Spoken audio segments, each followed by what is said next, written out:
How's it going, everybody? Brian Tucker here again with DP Distribution and Consulting for our second installment of our 7-part series on transitioning from QSR to QMSR. So next thing you want to do is you want to conduct a gap analysis. So a comprehensive gap analysis will consist of comparing your existing quality management system with the new requirements of the QMSR. When doing this gap analysis, you want to make sure that you identify all the areas that are not compliant with the new QMSR regulations. The next thing you want to do is you want to assemble a cross-functional team with expertise in certain areas. If your team's not big enough, that's where we can come in to help you do this gap analysis properly.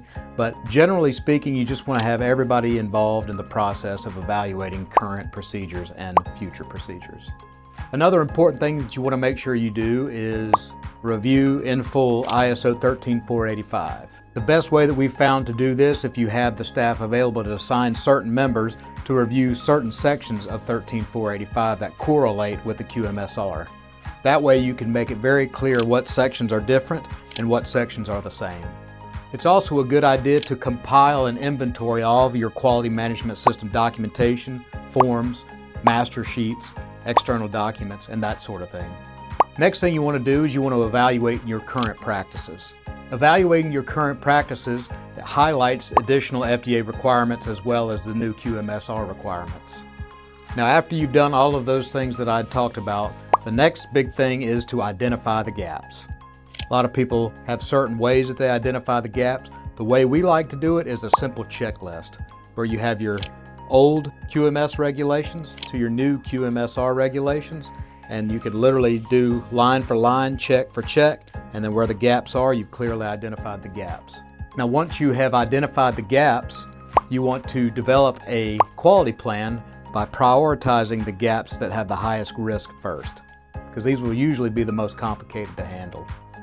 In your compliance plan or your quality plan, whatever you want to call it, you want to make sure you develop a plan that gives timelines, assigns individuals and tasks, and rough estimates of how long it might take to get it done. The last thing you want to do is you want to prepare a detailed report of the gaps and what it is that you're going to be doing about it. That way, if you get inspected from the FDA, you can clearly show them what you've done, what you've changed, if you've changed something, and you can show the FDA or anybody inspecting your quality management system what it is that you plan on doing moving forward. It's a great way to show them exactly where you are and that you are on a good path to compliance. Are you guys ready to bridge the gap? Contact us today if this all sounds like something that you might not want to tackle yourselves. Give us a like, connect with us on LinkedIn and our other social media. We'd be glad to help you out. Until next time, have a good day.